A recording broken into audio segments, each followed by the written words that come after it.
매일 성경과 함께하는 오늘의 큐티 시간입니다.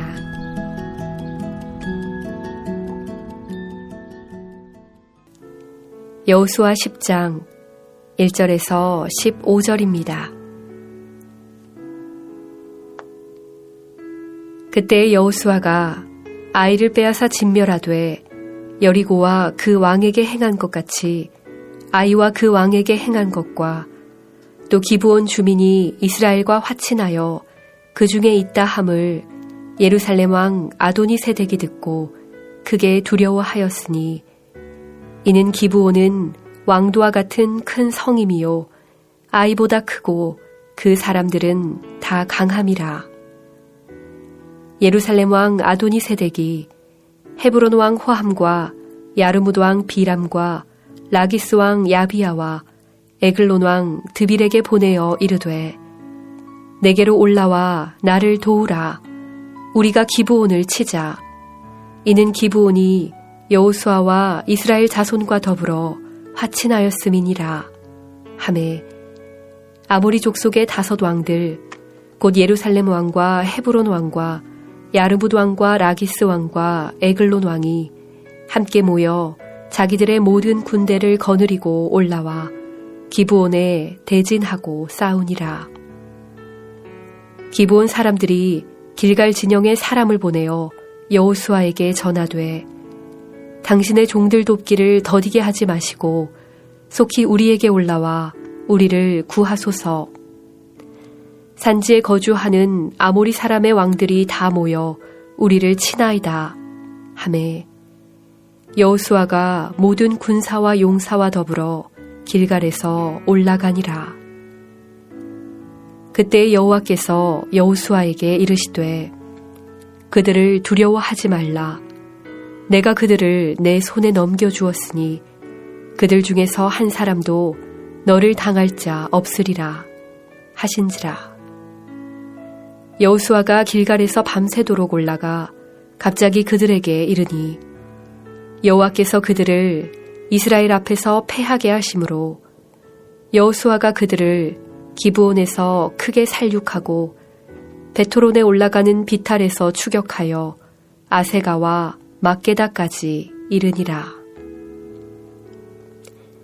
그들이 이스라엘 앞에서 도망하여 베토론의 비탈에서 내려갈 때에 여호와께서 하늘에서 큰 우박덩이를 아세가에 이르기까지 내리심에 그들이 죽었으니 이스라엘 자손의 칼에 죽은 자보다 우박에 죽은 자가 더 많았더라.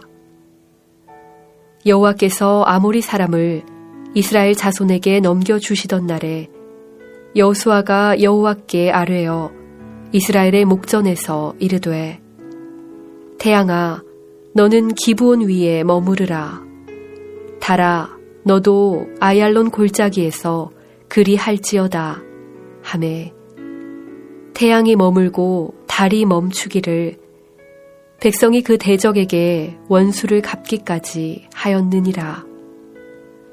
야살의 책에 태양이 중천에 머물러서 거의 종일토록 속히 내려가지 아니하였다고 기록되지 아니하였느냐. 여호와께서 사람의 목소리를 들으신 이 같은 날은 전에도 없었고 후에도 없었나니 이는 여호와께서 이스라엘을 위하여 싸우셨음이니라. 여호수아가 온 이스라엘과 더불어 길갈 진영으로 돌아왔더라.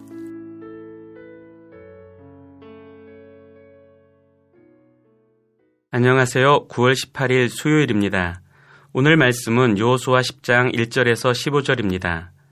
말씀으로 가야 할 길을 보고 그 길을 믿음으로 가는 오늘 우리의 삶이 되기를 바랍니다.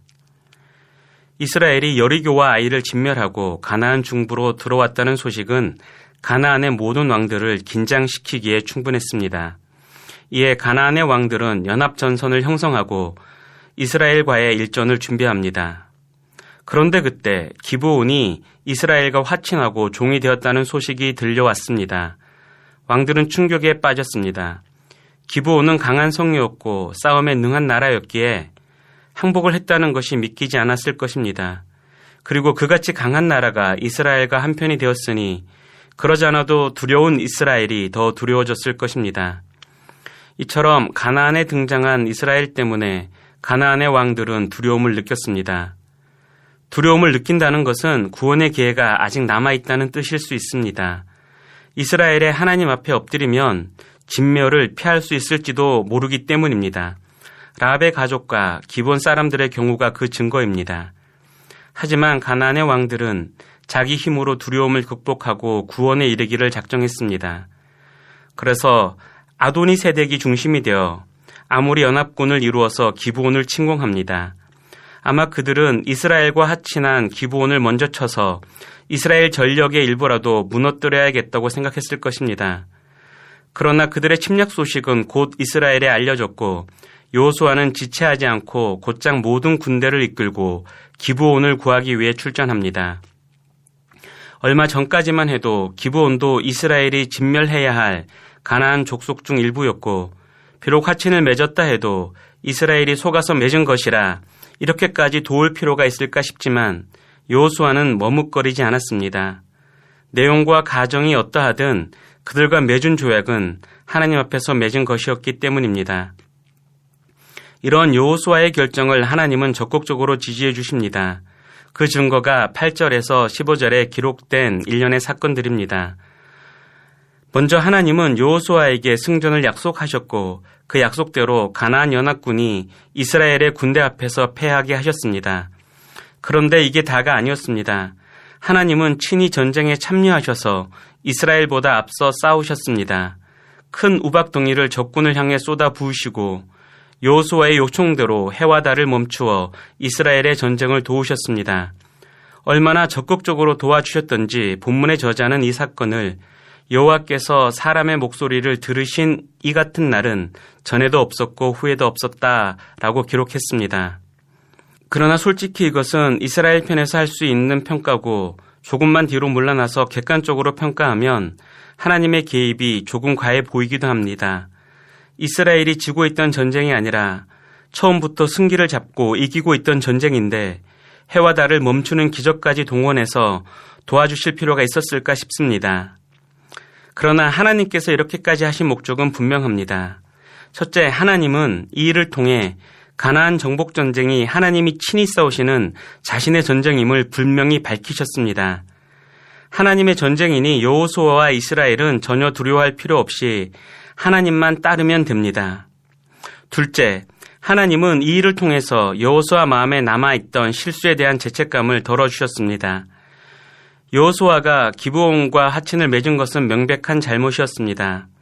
잘못을 인정하고 문제를 해결했지만 그래도 그 잘못 때문에 계획이 없던 전쟁까지 하게 되었으니 여호수아의 마음은 많이 불안하고 불편했을 것입니다. 그런데 하나님께서 과하게 느껴질 정도로 여호수아와 이스라엘을 도와주셨습니다. 이를 보았을 때 여호수아가 어떻겠습니까? 분명 마음에 남아있던 불안과 불편은 완전히 사라졌을 것입니다. 이처럼 하나님은 우리를 위해 친히 싸우시는 분입니다. 또한 자신의 잘못을 인정하고 이를 바로 잡으려고 노력하는 자를 도우시고 심지어 죄책감마저 가져가 주시는 분입니다. 그러니 우리는 아무리 우리의 삶이 어렵고 우리의 미래가 불확실성으로 채워져 있다 할지라도 두려워할 필요가 없습니다. 하나님을 신뢰함으로 그저 묵묵히 그분을 따라 살아가면 됩니다. 기도하겠습니다. 여호수아와 이스라엘이 경험했던 하나님을 오늘 우리도 우리 공동체도 경험하게 하옵소서. 오늘 우리의 기도를 여호수아의 기도를 들으셨던 것처럼 들어주옵소서. 예수님의 이름으로 기도합니다. 아멘.